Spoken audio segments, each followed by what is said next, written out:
നമ്മളിപ്പോ ഇതാ മാച്ച് കാണാൻ വേണ്ടി ഇന്ത്യ വേഴ്സസ് ന്യൂസിലൻഡ് മാച്ച് കാണാൻ വേണ്ടിയിട്ട് നമ്മുടെ ഓഫീസിൽ വന്നിട്ടുള്ളത്. നമ്മൾ TV കണക്ട് ചെയ്യാൻ നോക്കുന്നുണ്ട്, പക്ഷെ TV ജന്മം ചെയ്താൽ കണക്ട് ആവുന്നില്ല. അതുകൊണ്ട് നമ്മൾ തൽക്കാലത്തേക്ക് ഫോണിൽ കാണുകയാണ്.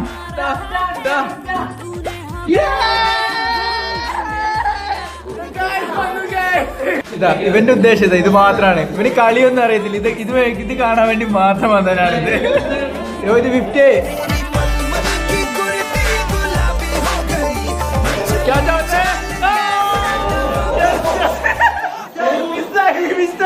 ഈ 12 വർഷത്തിന് ശേഷം നമ്മുടെ ഇന്ത്യ ചാമ്പ്യൻസ് ട്രോഫിയിലെ കപ്പടിക്കാൻ പോവാണ്.